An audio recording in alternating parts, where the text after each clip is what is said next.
Hello students, मैं Shahina mission ज्ञान से आप सभी का स्वागत करती हूँ राजस्थान सरकार और वेदांता के CSR इनिशिएटिव ई कक्षा में।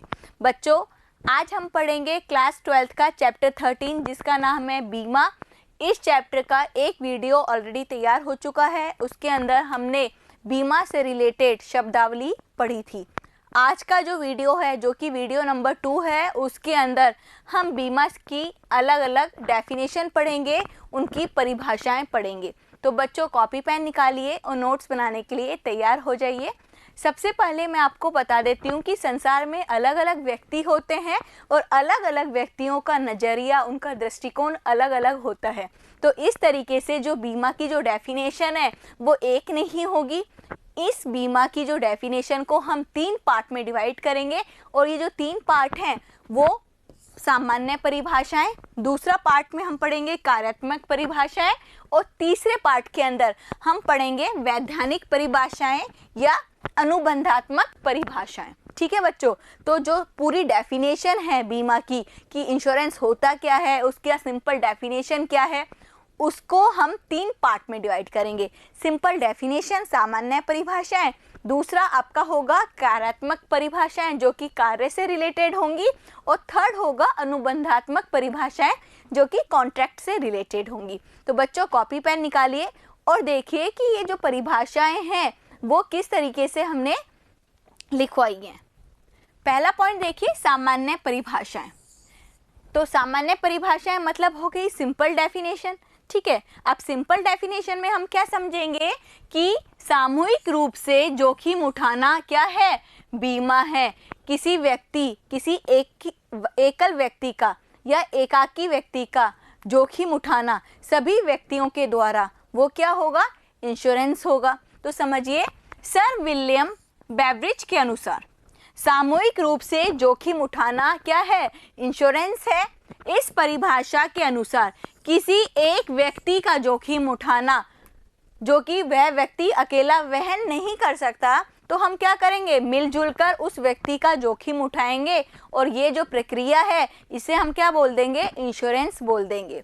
एक दूसरे बहुत बड़े प्रोफेसर हैं जॉन मैगी, इनके अनुसार बीमा एक ऐसी योजना है, एक ऐसी प्लानिंग है जिसके अंतर्गत एक बड़ी संख्या के अंदर लोग बाग मिलजुल कर एकल व्यक्ति का या एकाकी व्यक्ति का जोखिम अपने कंधों पर ले लेते हैं। तो ये 2 डेफिनेशन हो गई जो कि सामान्य परिभाषाएं हैं।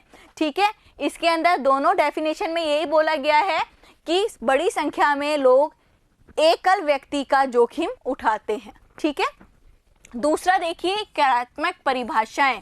दूसरा पॉइंट क्या है बच्चों, कार्यात्मक परिभाषाएं।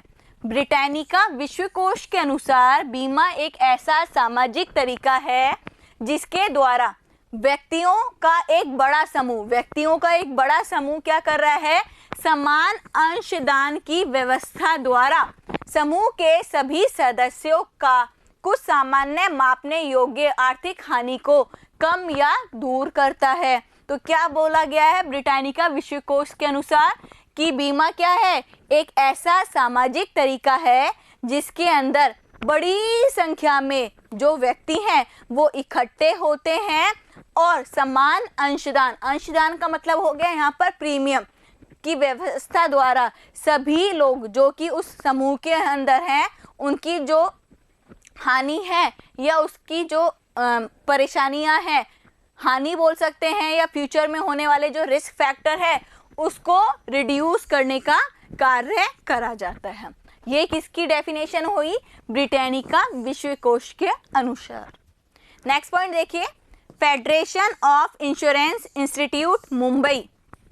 ठीक है, तो बीमा क्या है, बीमा ऐसा इंस्ट्रूमेंट है, एक ऐसी विधि है जिसके अंदर एक समान प्रकार की जोखिम से घिरे व्यक्ति एक सामान्य कोष में से अंशदान करते हैं, जिनमें से कुछ दुर्भाग्यशाली व्यक्तियों की दुर्घटना में हुई हानियों को पूरा किया जाता है। सिंपल डेफिनेशन से मालूम चल गया है कि बीमा क्या है, बीमा एक ऐसी विधि है जिसके अंदर सेम प्रकार की जोखिम से जो घिरे व्यक्ति होते हैं वो क्या करते हैं, अंशदान करते हैं और जिनमें से कुछ ऐसे व्यक्ति जिनको किसी प्रकार की रिस्क हो जाता है या किसी प्रकार की हानि हो जाती है तो उनकी हानियों को पूरा किया जाता है, उनकी क्षतिपूर्ति की जाती है। नेक्स्ट पॉइंट देखिए, अनुबंधात्मक या वैधानिक परिभाषाएं। ठीक है बच्चों, कॉन्ट्रैक्ट बेस्ड परिभाषाएं। तो देखिए न्यायमूर्ति टिंडाल के अनुसार क्या बोला है कि जो बीमा है वो एक ऐसा कॉन्ट्रैक्ट है जिसके अंदर जो बीमा करता है, ठीक है, जो बीमा करता है वो बीमित व्यक्ति को, ठीक है, क्या बोलता है कि किसी प्रकार की जो क्षतिपूर्ति होगी उसका वहन बीमाकर्ता करेगा और इसका ये वचन देता है। तो देखिए बीमा एक अनुबंध है जिसके अंतर्गत बीमित बीमाकर्ता को एक निश्चित धनराशि देता है। यहाँ पर बीमित क्या देगा, इसको एक निश्चित धनराशि देगा जिसे हम बोलते हैं प्रीमियम, ठीक है, एक निश्चित घटना के घटित होने की जोखिम उठाने के प्रतिफल में देता है। प्रतिफल मतलब यहाँ हो गया प्रीमियम। तो बेसिकली बीमा क्या है, बीमा एक कॉन्ट्रैक्ट है जिसका फर्स्ट पार्टी कौन है, बीमा करता है, सेकंड पार्टी कौन है, बीमित व्यक्ति है, ठीक है। यहाँ पर बीमित व्यक्ति बीमाकर्ता को क्या देगा, प्रीमियम देगा और उसके बदले यहाँ पर बीमाकर्ता क्या देगा, बीमित व्यक्ति को वचन देगा कि अगर फ्यूचर में किसी प्रकार का लॉस होगा तो उसकी क्षतिपूर्ति कौन करेगा, बीमा करता करेगा। तो ये क्या हो गया, कॉन्ट्रैक्ट हो गया, एक अनुबंध हो गया। तो न्यायमूर्ति ने यही बोला, क्या बताया, न्यायमूर्ति टिंडाल के अनुसार बोला गया है कि बीमा क्या है, एक अनुबंध है जिसके अंतर्गत बीमित बीमाकर्ता को एक निश्चित धनराशि देता है, एक निश्चित घटना के घटित होने की जोखिम उठाने के प्रतिफल में देता है। ये चीज समझ में आ गई। नेक्स्ट पॉइंट देखिए, रीगल तथा मिलर के अनुसार क्या डेफिनेशन दी थी रीगल एंड मिलर ने, इन्होंने भी जो डेफिनेशन दी थी वो अनुबंधात्मक तरीके से दी है। क्या बताया इन्होंने, वैधानिक दृष्टि से ये एक अनुबंध है जिसके अंतर्गत बीमादाता बीमित को समझौते के तहत होने वाली वित्तीय हानि को पूरा करने का ठहराव करते हैं। बीमित इसके लिए क्या देगा, उसको क्या देगा बच्चों, प्रीमियम देगा। तो बेसिकली रीगल और मिलर के अनुसार भी क्या बोला उन्होंने कि जो बीमा है वो एक अनुबंध है जिसके अंदर जो बीमा करता है और बीमित व्यक्ति के बीच में एक ठहराव होता है, एक कॉन्ट्रैक्ट बनता है जिसके अंदर बीमा करता बीमित व्यक्ति को वचन देता है कि किसी प्रकार की फ्यूचर में लॉस होगा या अनसर्टेनिटीज आती हैं या किसी प्रकार की हानि होगी तो उस हानि का वो क्षतिपूर्ति कौन करेगा, बीमा करता करेगा, ठीक है। जबकि बीमित व्यक्ति ये कॉन्ट्रैक्ट में ये लिखता है कि बीमित व्यक्ति उसके बदले उसको क्या चुकाएगा, प्रतिफल चुकाएगा या प्रीमियम चुकाएगा। और ये क्या है, एक प्रकार का कॉन्ट्रैक्ट है, ठीक है। तो निष्कर्ष क्या निकला, अब तीनों डेफिनेशन है, कौन कौन सी पढ़ी, सामान्य परिभाषाएं, दूसरी पढ़ी हमने अनुबंधात्मक परिभाषाएं और तीसरी पढ़ी थी हमने कार्यात्मक परिभाषाएं। तो तीन डेफिनेशन पढ़ी। अब निष्कर्ष देखते हैं, कंक्लूजन देखते हैं कि जो बीमा है, जो इंश्योरेंस है, उसका एक्चुअल मीनिंग क्या है, ठीक है। तो बीमा एक प्रकार का सामाजिक और एक सहकारी व्यवस्था है। सहकारी क्यों बोला गया है, क्योंकि इसके अंदर बहुत सारे लोग एक समूह बनाते हैं, एक समूह का निर्माण करते हैं। तो देखिए बीमा एक सामाजिक एवं एक सहकारी व्यवस्था है जिसमें समान प्रकार के जोखिम से घिरे जो व्यक्ति हैं वो बीमाकर्ता को क्या देते हैं, कुछ अंशदान देते हैं, कुछ प्रीमियम देते हैं और एक कोष का निर्माण कर लेते हैं।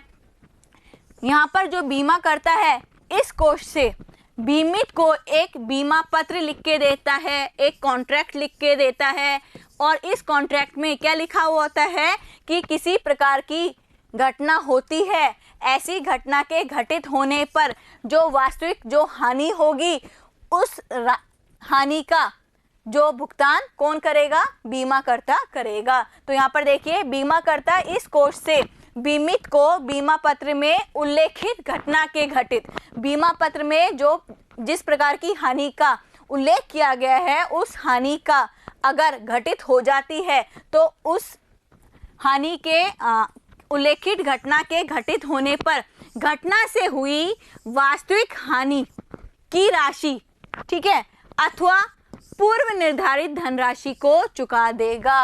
और ये क्या है, एक प्रकार का अनुबंध हो गया। तो अगर हमने कंक्लूजन में देखा तो आपने देखा होगा ये तीनों चीज़ों का एक मिश्रण है। तो बीमा क्या है? बीमा एक सामाजिक और सहकारी व्यवस्था है, ठीक है, जिसके अंदर क्या है, जो बीमा करता है वो वचन दे रहा है और बीमित व्यक्ति क्या कर रहा है, उसको अंशदान दे रहा है, उसको प्रीमियम दे रहा है, और ये एक प्रकार का कॉन्ट्रैक्ट है, ठीक है। क्योंकि इसलिए बोल रहे हैं हम इसको कॉन्ट्रैक्ट है क्योंकि यहाँ पर जो कंपनी है जो बीमा करता है वो बीमित व्यक्ति को एक प्रलेख लिख के देती है और उस प्रलेख में लिखा हुआ होता है कि अगर फ्यूचर में जो उल्लेखित घटना हुई तो किसी प्रकार की, तो उस कंडीशन में जो बीमा करता है उसकी क्षतिपूर्ति करेगा, ठीक है। तो ये था आज का हमारा टॉपिक। बच्चों आज के लिए इतना ही, बने रहें ई कक्षा के साथ। Thank you.